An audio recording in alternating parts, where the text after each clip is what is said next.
$22,260.75 to rehab approximately 5,000 feet of 8-inch sewer main.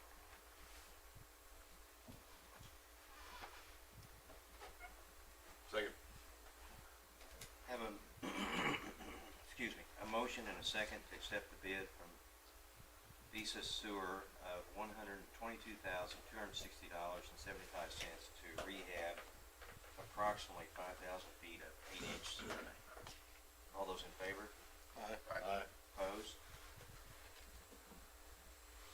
Thank you, gentlemen. I don't really have a lot to add to what's in the packet unless the board has any more questions.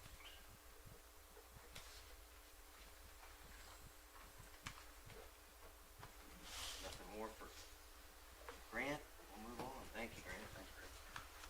Doug, good morning. Good morning. I do have an action item for you today. It's for the converting the overhead single-phase lines and walkway easements to underground. This is a long-term project. We've been doing this for 15-plus years. It's a very good program that we're doing there. We buried the primary, secondary, and the backyards along with the house services to each house. We put fiber optic conduit in at the same time. Areas that would get this done, we would complete this, and then if we have time left over, we'd like to continue and move to another area and keep going. So my recommendation for a motion to approve converting overhead single-phase lines and walkway easements to underground for fiscal year 2024-2025. Doug, do you have any feel for how, maybe a percent that's completed, or how much more we have left? I don't, I would guess maybe 50%. Okay. There's still quite a bit. And you just think it's for those areas where they're in like the backyards where there's easement, or do you ever think that there would be a need to run them underground, like from the street to the house? Service, rather than overhead? In the backyard? No, and if we're ever to do it, we would even do it in the front yards too. Yeah, not at this time. That'd be way out there. We would try to do that. That'd be a lot. Yeah. Yeah. Okay. So it's just the backyard easement. Yeah, it's just too hard to get to access for maintenance and repair damage, you know, with gardens and fences and sheds and everything back there. It's just hard to access all that. Trees keep growing right on top of it. I think it's been a good program and really cut down on your outages. Make a motion to approve converting overhead single-phase lines and walkway easements to underground for fiscal year 24-25. Second. Have a motion and a second to approve converting overhead single-phase lines and walkway easements to underground for fiscal year 2024-2025. All those in favor? Aye. Opposed? Thank you, gentlemen. Just a couple updates. Tractor was delivered this week, Monday, so we do have it on site. Cleaning up the old tractor, trying to see what we're gonna do with that. Initially, we're gonna sell it. I've got another department that may be interested in this, so we'll have a conversation about that. Miami substation, the Miami 1 tap changer repairs have been completed. We did energize that transformer Monday. We put it back in service yesterday. Everything's good there. Mid-America testing was on-site testing the trucks and tools. Everything passed with the exception of one bucket liner. We had one bucket liner fail. So that was good. They ended up having one in stock. Delivered it the next day, so everything, there's no hold up on that. That is a good program to testing those trucks and equipment every year to, you know, finds those things. It was tested a year ago, but ended up having a little thin spot down the bottom on the corner of the bucket with a bucket liner. There's a scuff liner that goes in the bottom of those. I guess evidently it rubbed up a thin spot in that liner, so it's good to find out where it is instead of when you actually need to depend on that. So. Other than that, anything else? Unless you have any questions.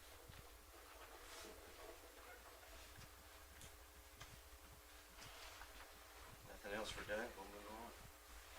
Thank you, Doug. Travis, good morning. Morning. I do have an action item for you guys this morning. It's the annual well maintenance and treatment project, which plan is to treat 5 wells and pull 2 well pumps for inspection and repair.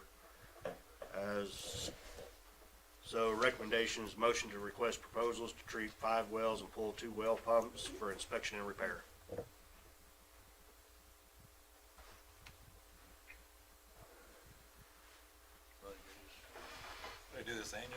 Yes. Make a motion to request proposals to treat 5 wells and pull 2 well pumps for inspection and repair. Second. Have a motion and a second to request proposals to treat 5 wells and pull 2 well pumps for inspection and repair. All those in favor? Aye. Opposed? Thank you. Don't really have anything else to add, other than be happy to answer any questions if you have any.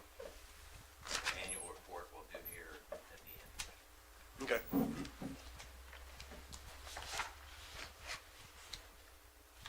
Thank you, Travis. Jared, good morning. Morning. Ethos Cruise arrived on February 10th. First week, everything went well. Second week, they realized that there were 4 auxiliary gearbox bearings that were to be ordered. For some reason, one of them was ordered and the other 3 were not. They do have to be made, and that set them back 5 weeks. I did get a confirmation yesterday that March 21st, we were supposed to have those 3 extra bearings in our possession.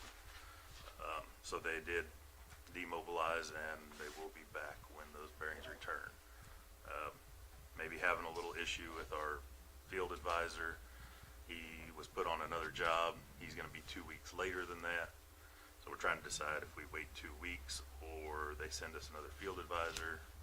I told him I didn't really like either one of those options, so they're working on that, seeing what they can do to fix that problem.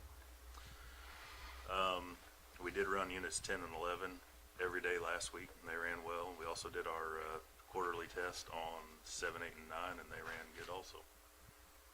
That's pretty much all I got, unless you got any questions. Will they charge us another mobilization? I'm working on that with them. Okay. We also were charged a demobilization, and we'll pay another remobilization of the crane, and I'm trying to make sure that's not on us either. Okay. You're gonna need to write a book about Saga Unit 6.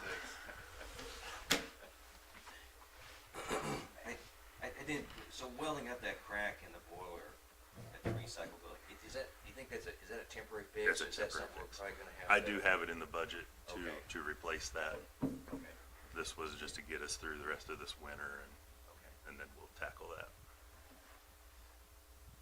As far as insurance for Unit 6, we won't know anything until it's done I- in operation. I did get a letter from them this last week, and it looks like there is gonna be a payment. The only problem is I see is their numbers they have aren't quite right. I did explain to them that the project is not finished. Right. All of our invoices are not in, so they implied to wait till all the invoices were in, send it all to them, and they'll figure out from there where we go.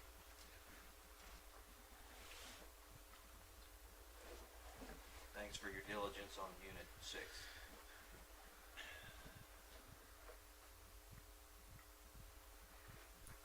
Thank you, Jared. Jim, good morning. Morning. Morning. Last meeting, we approved up our speeds. We did that expecting some bottlenecks. We've had a few unexpected issues with fixing some of those bottlenecks. We're kind of working through some of those. Part of the issue is some of our parts are delayed, but we also had a new switch that we were adding that caused some reliability issues. So we're fixing that. We had to back off some of the upgrades temporarily. We're putting those back on. So it's been a process, but we're working through it. In other news, we've been blowing fiber this week. We had, I think, 4 blows that we've done around Napton along the railroad tracks. Most of them have gone pretty well. I think we've got 3.5 miles in so far this week, so still too muddy to do any digging, but at least for us, some of the contractors are working alongside the road getting some stuff done. But that's about it, unless you got questions. Is Home Grid where we're seeing a lot of responses on the slow speeds? We see that a lot, and just calls in general, and I think even some Facebook posts, people are complaining on some spots, so.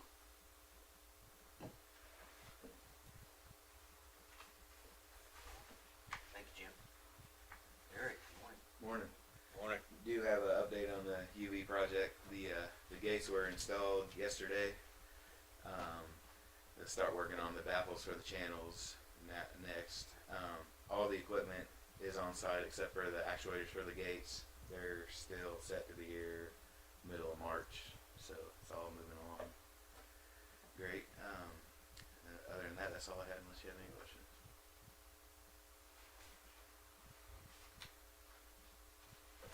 When we gotta turn the UV on? April 1st.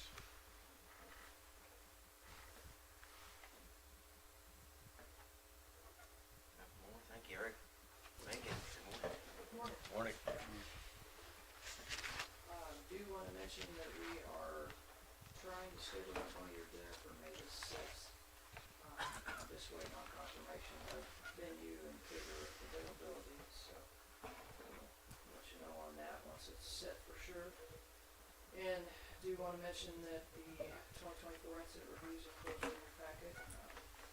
Won't get into that too much. I'd be happy to answer questions. Would like to point out just a couple of things.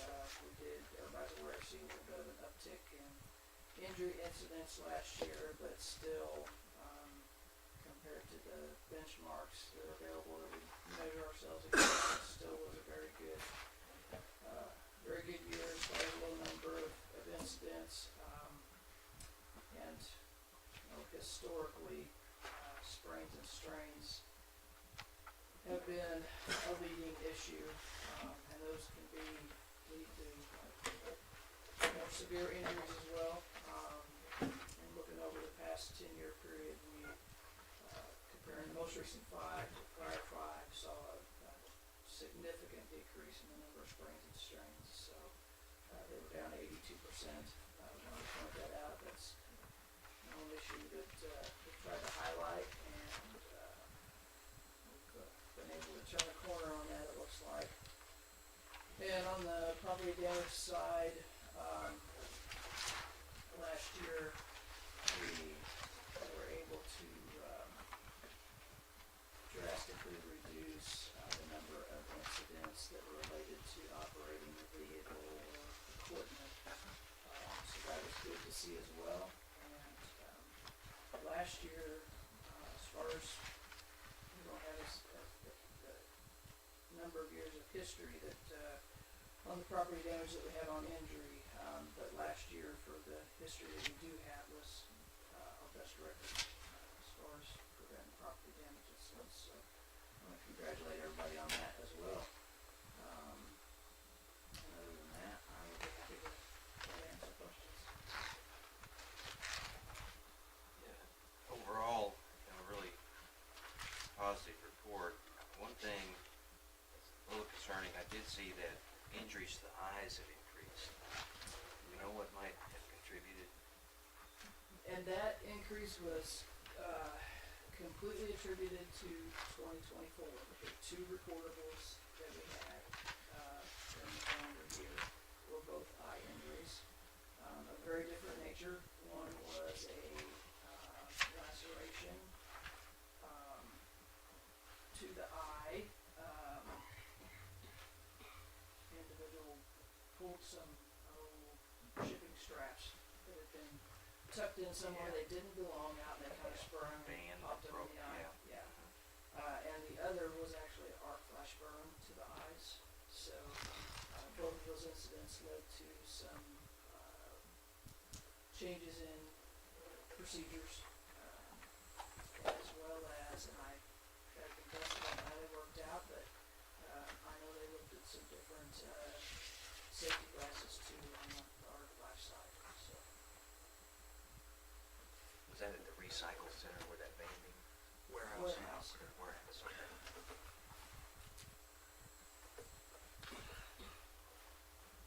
Yeah, but absolutely, nice report. Positive trends.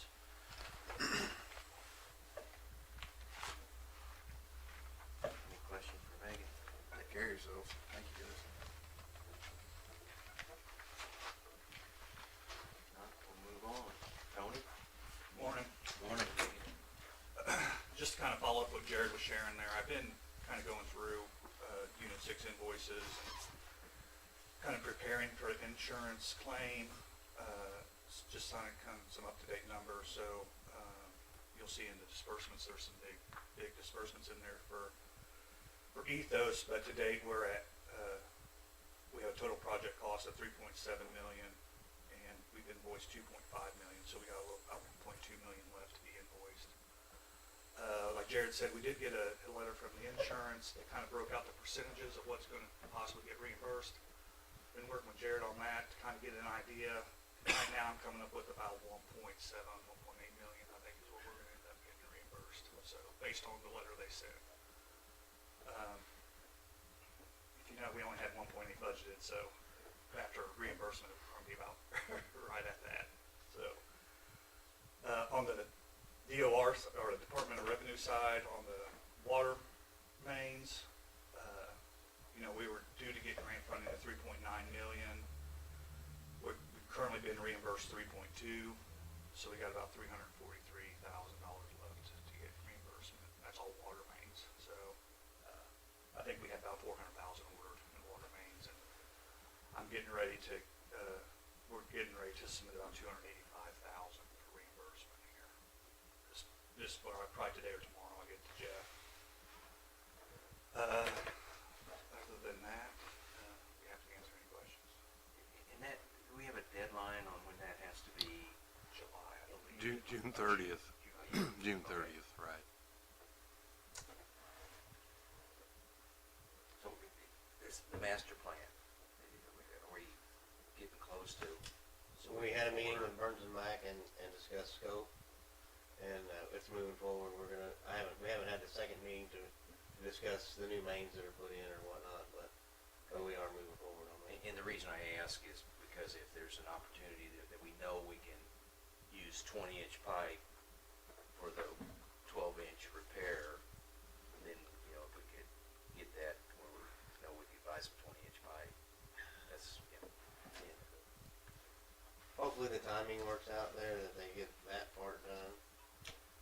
I think we're gonna be able to spend the remainder on water main to get reimbursed. I don't know that we'll have the information whether we need 20 or not for that just yet, but, other mains that are in town, we will be able to, that we know need replaced, we'll be able to get Apply those. those. Anything else, Tony?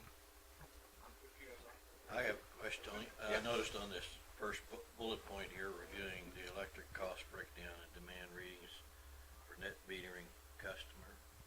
Is that is that an issue or?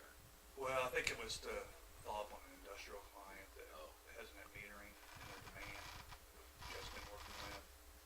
I mean, we are seeing a lot more net metering customers for sure, so. And right now, we're still doing, on billing wise, we're still doing the retail rates, which is above what we are allowed to do as avoided cost, so I think that's something we still need to address. We just haven't done it yet, because we're just offsetting retail rates with what they generate put back into the system, which really we could just do up to avoided cost, which is a few pennies compared to what, 9 cents or 10 cents, so. It's a huge benefit right now for metering customers. So, especially if they're producing, so. That's something we still need to address, we just haven't get it done yet, so. Yeah, that's something I kinda asked Tony, when you talk to net metering customers, you know, they have a hard time understanding, why they get retail for self-consumed stuff and why, you know, they don't get retail, or they are now, but, you know, as we move forward, we're gonna make that avoided cost, because you know, that 10 cents per kilowatt hour is not all energy, which is really all they're supplying. So I wanted to have him put down a graph that showed a breakdown of that 10 cents, and, you know, this is for demand, and this is for the, you know, so when you go to explain to those customers, I think it gives you a better visual tool to show what makes up that retail rate, and makes it easier to explain to them, you're only replacing this piece, you know, you don't have to replace utility poles and transformers. You know, there's a lot included in that 10 cents that it covers, but net metering only replaces a small portion of that. So it's kind of a tool, and I'd like to get some net metering stuff on web page, just a little more informational. So just kind of some stuff we're working on moving forward. And I think Toth even had mentioned something too about looking at maybe increasing our base rate to cover some of that metering, as that grows, so something to. Yeah, the co-ops getting right up their base rate $2 from 28 to 30, and yeah, that's something we'll continually review as we move forward. But I think tools like that help our customers kind of understand, some of these things that are available for them. Right now it's, we're relying on the solar vendor, and there's some good ones out there, but every now and then one doesn't quite totally honest, or maybe stretches the facts a little bit, and we get calls after that, wanting to know why it didn't perform like they said it was. Well, that was my question, because, that's, you're gonna get this, no, well. Right. And fortunately, we've put 2 meters on every net metering customer, so we actually meter their solar panel output. So I think Doug had one here recently where, we compared what we had to what the solar manufacturer had or supplier, and it was the same. So that gives us the ability to kind of, help customers through those situations. It makes year-end reporting easier too on total net metering, kilowatt hours produced, and that kind of stuff too. So, but yeah, it's solar people get bad information when they buy the stuff too, thinking it's one thing and it's not. yeah, and I think I want to get something on our webpage that encourages customers. We're not anti-solar, but please call us first, and we want to make sure that what they're buying is, because you can put a system too big in, and if you're just getting avoided cost, you're gonna have a hard time paying for it. So they got to really be sized They right. think they're gonna make money off of it. Right. That's what salespeople are probably telling them. Yeah, it's not a money maker. Not a money maker.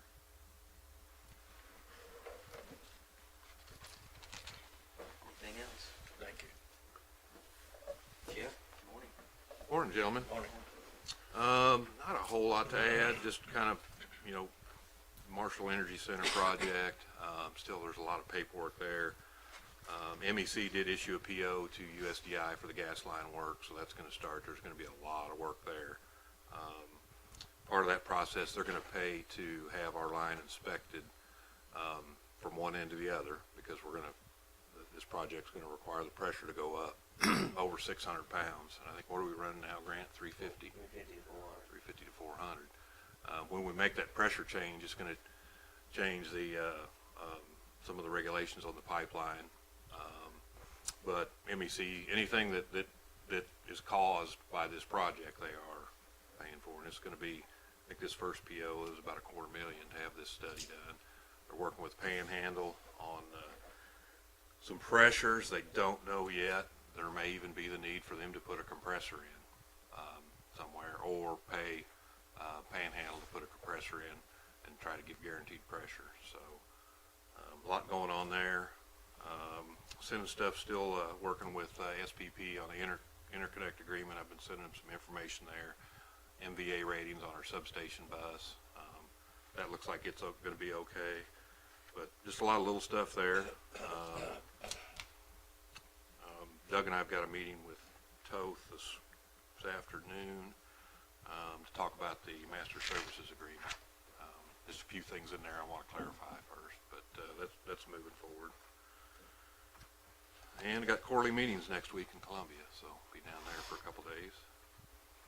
The plat is completed for the Marshall Energy Center after the street vacancies. Allstate did get all that completed. We've got it up here. We still got to have a subdivision advisory board meeting. There's still some meetings and some things to do there to get that to the finish line, but it's getting closer too.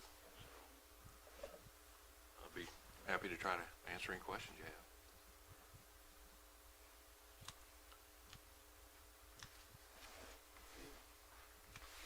Will they start pretty quick after they get all that done? There's still quite a few. Once we get done with the real estate purchase agreement, we've got common facilities agreement, then we're going to have a easement for the diesel tanks they're going to add. you know, right now, I'm thinking, I don't think they're gonna start till probably April or May at the earliest. There's just a lot of, I think the air permit, they're kinda wanting to make sure that air permit comes through from DNR. It's been turned in, and, you know, once they get that back, I think that'll make them feel a little bit better about moving forward, but, yeah, it should be, I'm thinking April or May, hopefully. We were shooting for March, well, it's not gonna happen in March, so it's just kinda one of those things. Lots of hoops and paperwork dealing with, EPA and DNR and SPP and Panhandle. There's a lot of work on the front end. I think once we get through this initial stage, it'll go pretty quick. Have they got a replacement for Mike yet? No, they don't. They do have, so Steve moved up, because John's last day was, Thursday before last, and they brought in, Brent McKinney to kind of take over the project. I think Brent's gonna stop in maybe next week, but I've been working with him. He's kind of picking up, because Steve, you know, he's got a new job, so he's gotta kind of leave that, but, kind of filled in Steve's spot. Mike's still working, but they do have advertisements for both those positions.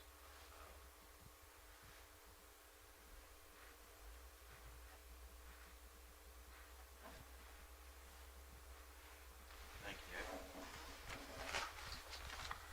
And Annual Water water report, fee. yeah, good stuff in there. Yeah.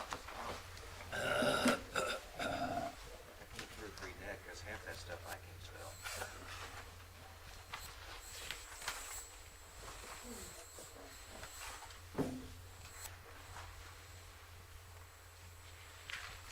THM still under control? Yes. Yep. It looked good.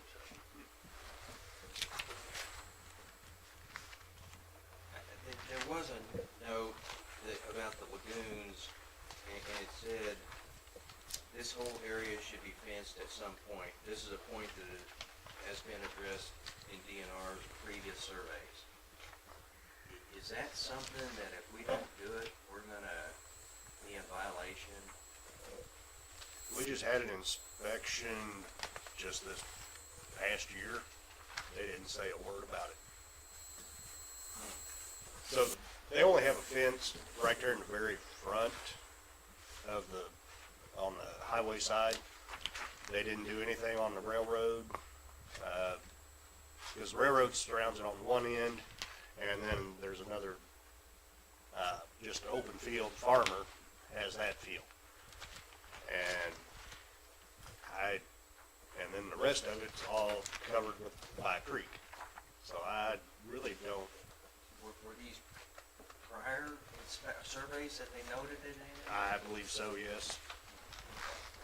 I don't know, those are more recommendations. I don't know that that's. Yeah, I don't required. think it was a requirement, Yeah, probably a probably just a recommendation. recommendation. Okay, I just, if they keep sending you a recommendation, then you don't act upon it. And I think it's probably the difference in inspectors. One wrote it down and the other, you know, was a recommendation. The other one didn't see it as a problem, so. Because there along the highway, it has the two entrance gates and they're always locked and everything. So, Think we're safe then, okay.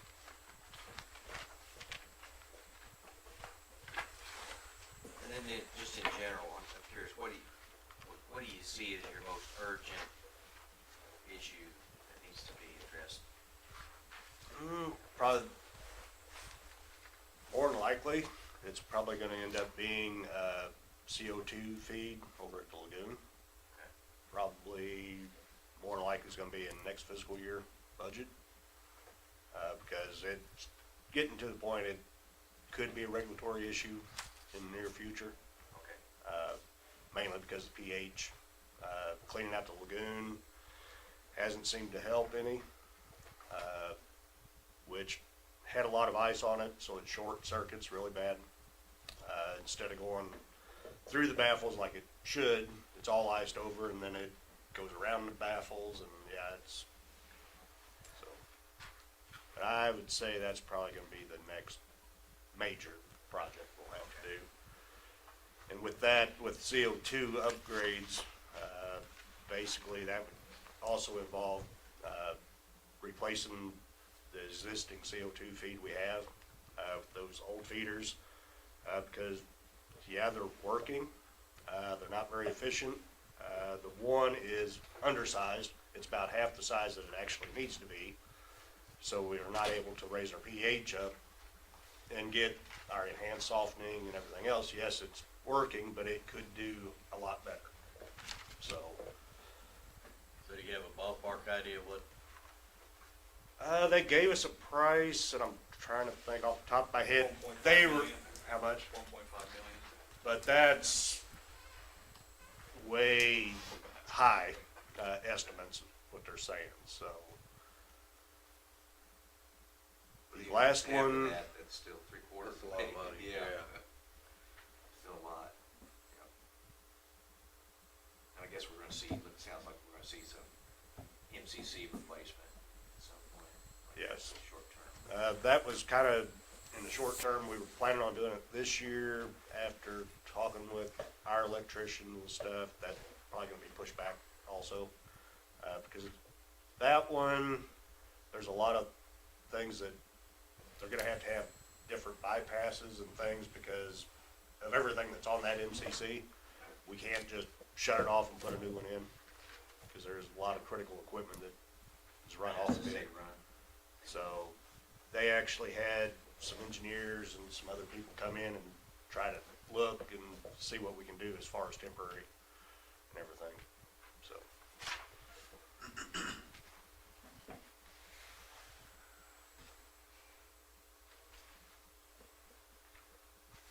That's an extensive report, thank you.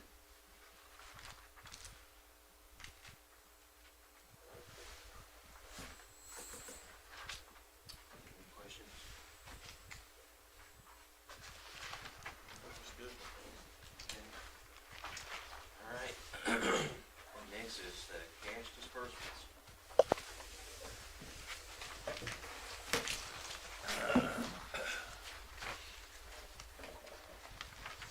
There were three things there to count for about $1 million of it. It's all there.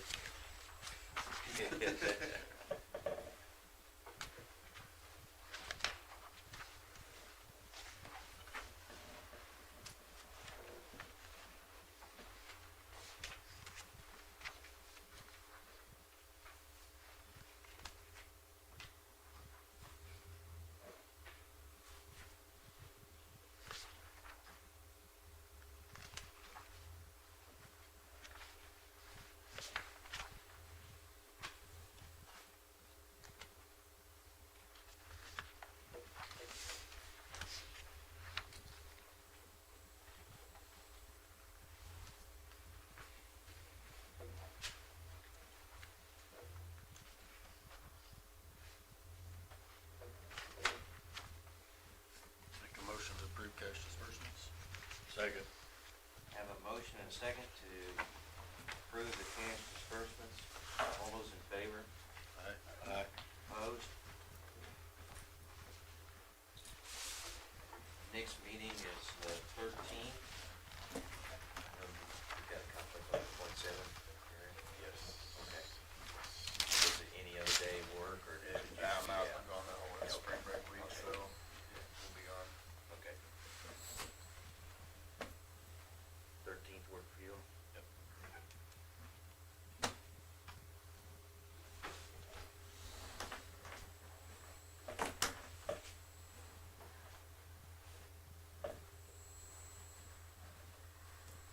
Any other business? Huh?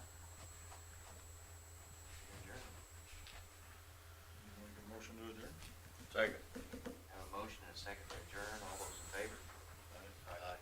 Opposed?